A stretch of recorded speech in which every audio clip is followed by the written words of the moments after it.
Hello everyone, and thank you very much for joining today's webinar, Metasearch, what it does, what it is, and why it matters. My name is Dean Schmidt, and I'm the Sales Operations Manager for DerbySoft, and I'll be taking you through the webinar today. Before I begin this, I want to actually put a little bit of context around why we're putting together this webinar series. Within the industry, everybody's talking about Metasearch, but we find a lot of them aren't quite sure what it is or what it does and how they can use it and what are the right strategies to employ. Is it good for them? Is it bad for them? And a lot of different questions that come up. So we thought we'd put together an educational series of webinars to talk about all of those different topics. And of course, we'll be starting off with the basic overview of what Metasearch is all about, giving some examples of the different Metasearch sites and talking about the overview of them and so on. But that's not all we're going to be doing. We'll also have some upcoming Metasearch webinars that will talk about the pros and cons of assisted booking, for example. We'll talk a little bit about budgeting for Metasearch. We know that's an important topic as we start thinking ahead to the 2017 budget planning season. And also the roles of rate parity, both seen and unseen. Some of them will be obvious, but there may be some other impacts that rate parity can have in Metasearch that you were not aware of. Of course, for today, we're going to be focusing on what it is, what it does, and why it matters. And within that, we're going to talk about an overview of the major Metasearch channels. We'll actually talk about the pros and cons of Metasearch, some things that are good, some things that are bad, and a little bit about how you can work between those.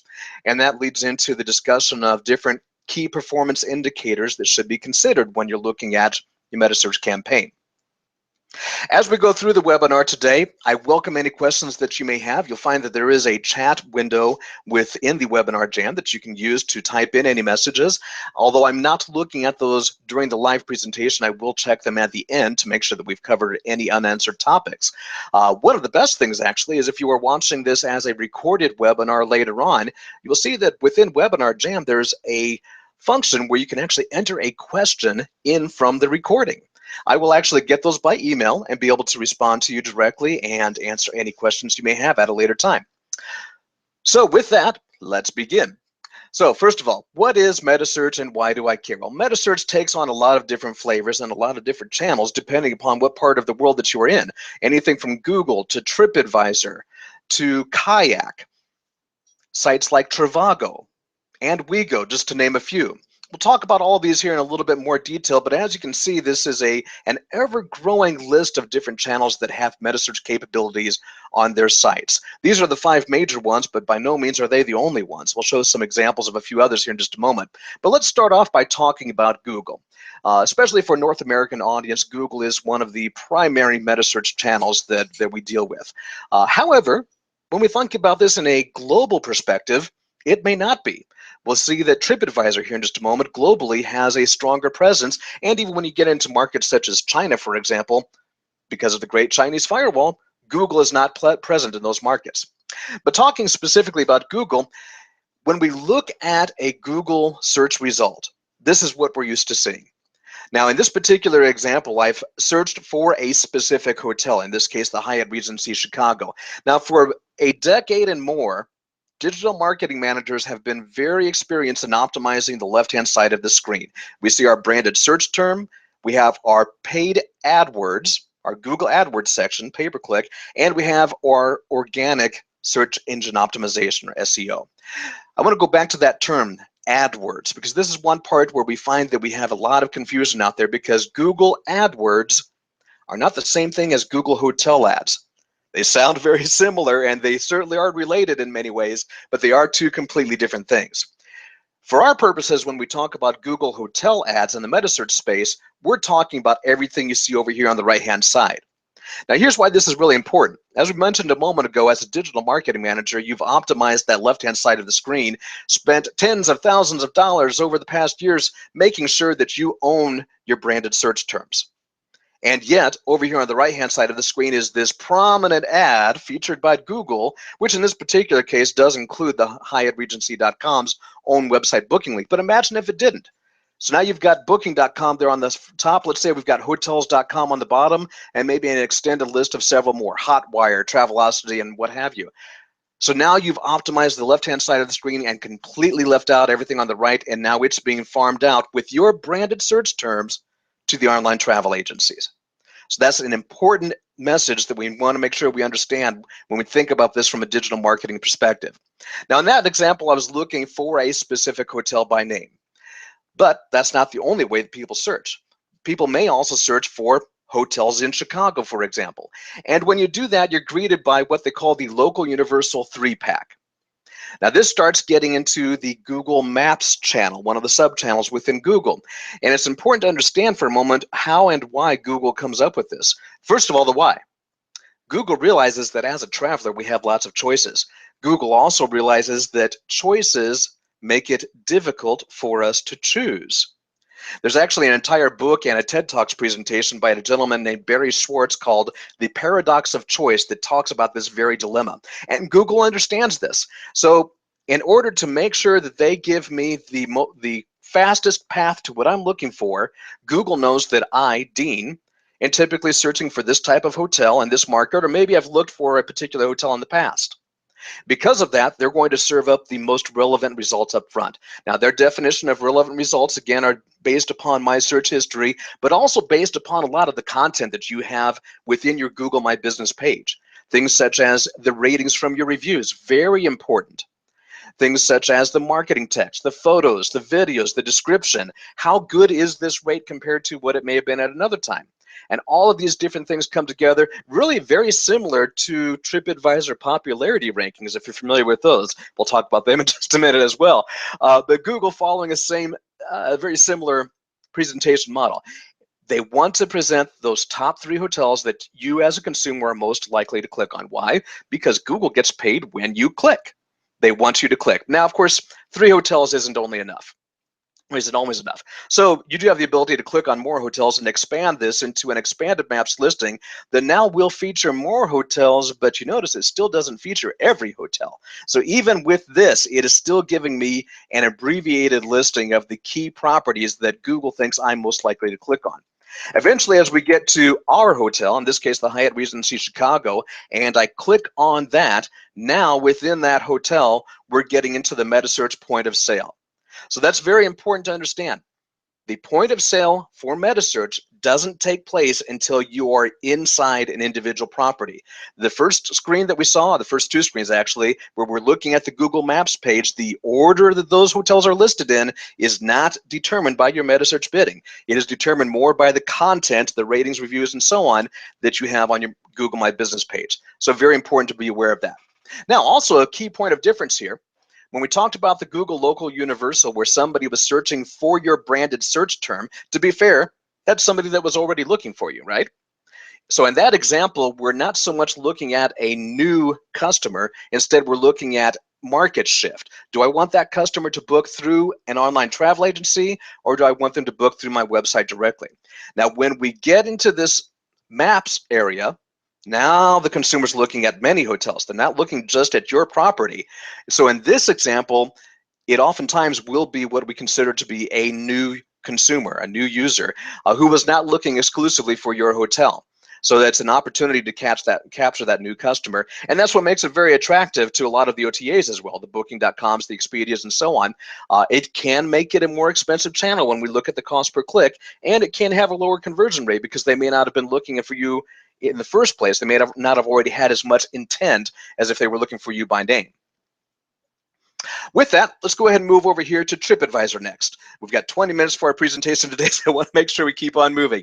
On TripAdvisor, we're all familiar with the TripAdvisor website that we've worked with for more than a decade, actually since 2001 in fact, where we've thought of the site as a reputation management tool. We've looked at it for reviews and what they said about hotels. So you have the reviews, the ratings, the popularity rankings, of course, adding on the business listings and everything that you see up here on top of the screen.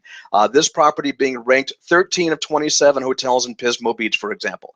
And hotels have spent a lot of money, a lot of time and effort to optimize these, make sure that you've got the hotel website linked in there, hotel deals, and all of these different things, which cost a lot of money, a lot of resources and time and effort. But don't forget, down below here, you also have these very prominent point of sale buttons showing the rates and availability. So these take on a lot of different shapes and sizes.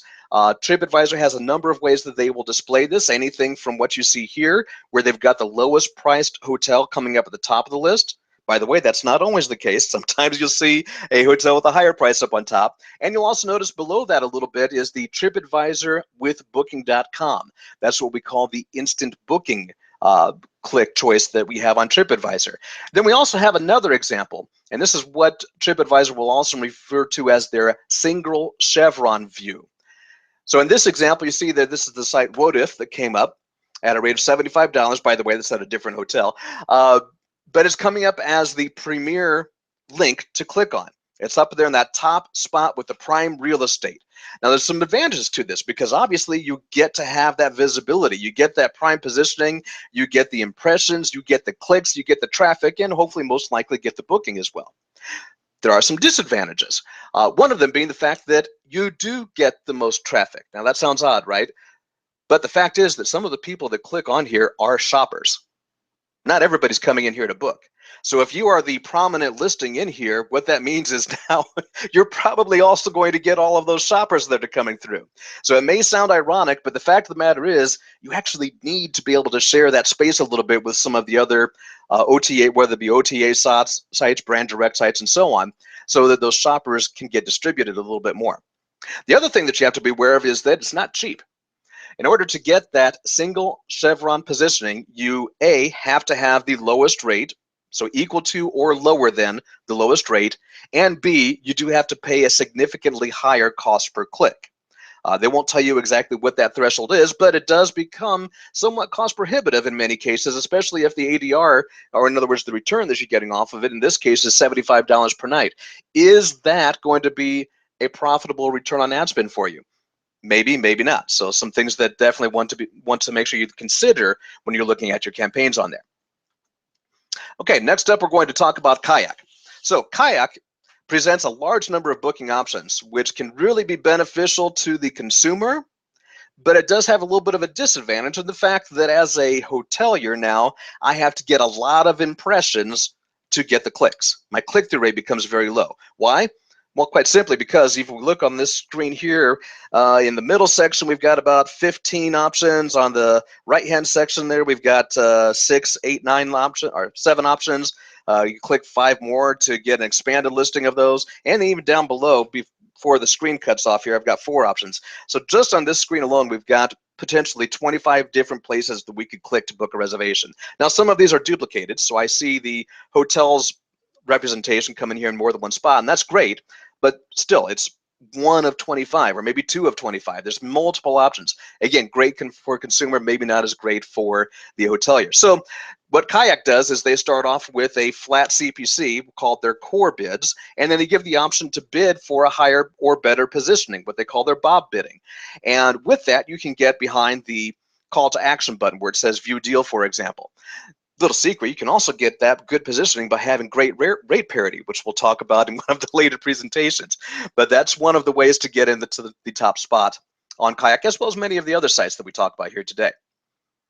Okay, next up, we'll talk about Trivago. So Trivago is a site that is really kind of an up-and-coming site. Not that they're new necessarily, but they are starting to gain a little bit more traction. Traditionally thought of as a European site, we see a lot of advertisements in the United States with a spokesperson. By the way, if you're curious, that guy's name is Tim Williams, and he's the spokesperson for Trivago. So we see a lot of advertisements for it. They invest a lot in the ad spend, and they do something very unique for the brand websites. You'll see in this example where I pull up the Omni Bedford Springs Resort, at the top of that page, slightly to the right there, hotel website is prominently featured. That's before we even get into the bidding section, which is down below. Cuts off, I don't have enough room to put it down there. But the extended listings, or more deals as you would click on, end up listing these then in order based on rate parity as being one of the key qualifiers, but also in order, of course, what you're bidding for the cost per click on that. So this gives a brand website an advantage. I really like that about Trivago. And it makes sense as well, too. Trivago recognizes that, hey, we think a consumer is more likely to click on something that is the hotel website than they are to click on lowcostholidays.com. As a consumer, I may not know what low cost holidays is, even if they have the exact same rate.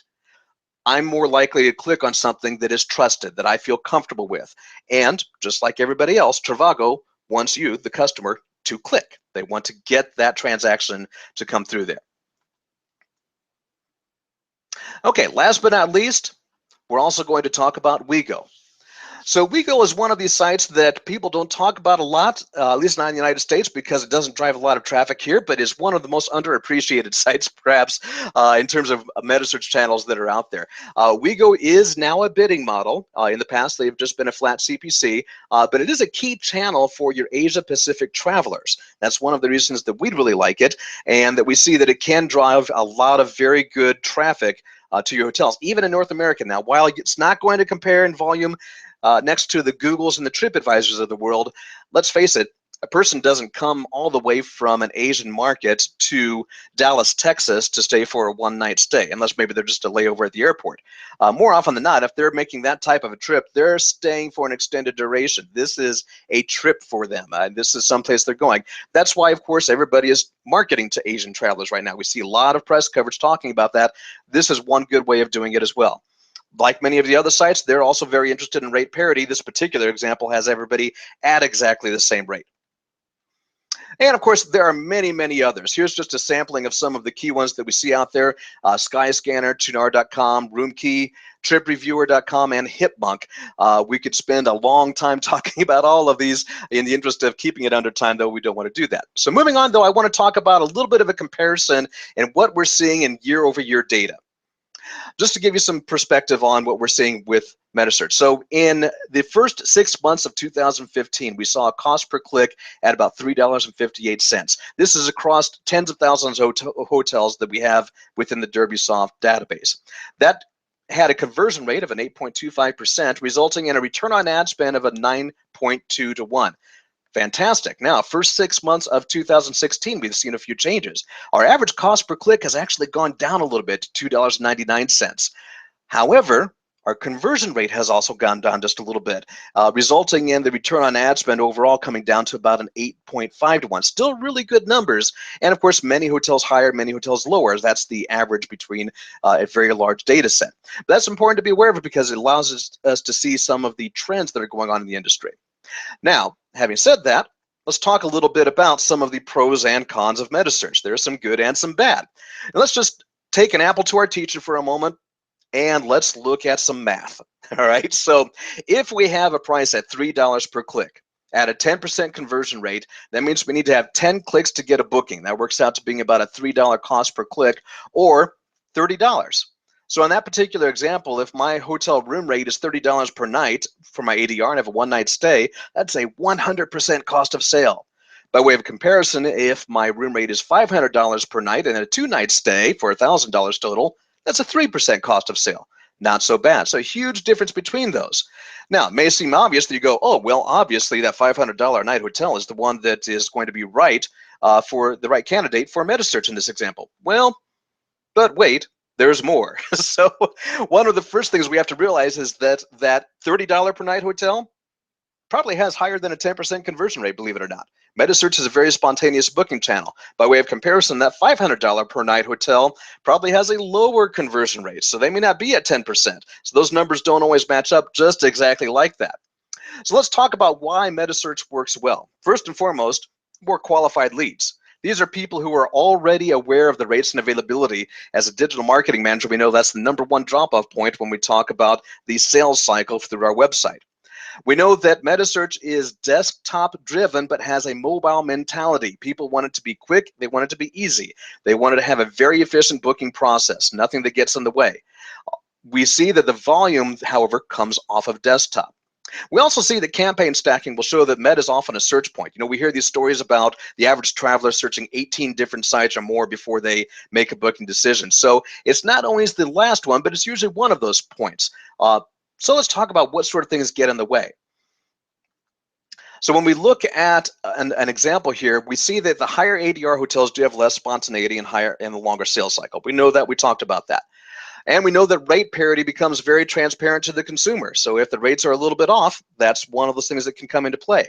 And as we mentioned earlier, the efficient booking process or lack thereof. Not saying that was the case here for this hotel, but with many hotels, you see booking processes that were designed based on an assumption that the guest started from the brand website, as opposed to a place where they already knew rates and availability and wanted to do one thing, That is book a reservation. So having a click, click, book mentality is very important when we think about the booking process. Think about how it would be done with Amazon, for example. If you're buying something there, 2 clicks and you bought that VHS box set of some TV series that's long since expired, and you're wondering, why did I do that? But it's something that we find is very consistent as the efficient booking process. Okay, so before everybody says, oh, the expensive hotel can't be in Metasearch, hold on. No, that's not what we're saying. After all, beauty is in the eye of the beholder. Okay, so there are a lot of different metrics that go into this, and they have to be taken into consideration. It's more than just bookings. But why else is Metasearch important? Let's set that book now thing up aside for just a moment. We know that's the big thing we want everybody to see. Book now, get them in there. But there are also a lot of other reasons, including branding. So if you are a major brand, such as a Hyatt or Hilton or Marriott, oftentimes we want to own those branded search terms. We want to make sure that anytime somebody is looking for a hotel, that we are the ones that are coming up. The volume. We want to make sure that we're getting that volume of clicks coming through to our website, because by the way, this is delivering click traffic to your website. Again, think like a digital marketing manager and recognize that that's important traffic that we want to make sure we have. Owning the guest. That's a very important element of this. Even if we don't necessarily get the booking, if we have been able to capture the guest data and can do remarketing ads to them, have them within our database and all those different things, and of course, if we do get the booking, having the ability to do both pre and post marketing to that consumer. Owning that guest, owning that data, such an important element. Even if it costs you the same or a little bit more as what the cost of sale would be from an OTA, sometimes owning that information is so valuable that it's worth it. And don't forget that if you don't, somebody else will. Not participating in Metasearch does not stop Metasearch from happening. What it does do is opens the door for the OTAs to book it instead of you. And so you'll be paying them at their OTA rates, maybe a 25% commission, whatever the case may be. So it's important that this is still going on. This is still going to happen regardless of whether or not you're involved in it.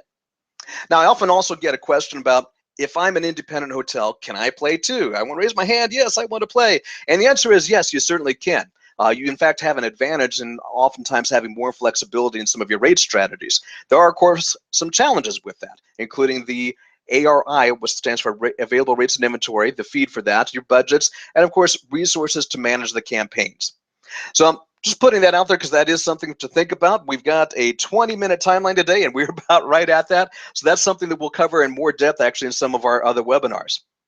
I do certainly welcome anybody to contact me if they do have more questions. Again, my name is Dean Schmidt. I'm the Sales Operations Manager. You can reach me at dean.schmidt@derbysoft.net. With that, I'm going to jump back into the application here, see if we have any unanswered questions. And once again, too, reminding that if you're watching this as a replay, you do have the ability to type a question into the replay window, and that will, in fact, be emailed to me. So you're able to answer questions without having a live audience. Coming up, actually, again, the upcoming webinars, the pros and cons of assisted booking, budgeting for Metasearch, and rate parity's impact on Metasearch. As we mentioned earlier, some things that are very obvious, some that are not as obvious, and you might be surprised by a few of those elements. Thank you very much for your time today. Hope to see you on another webinar soon. Take care.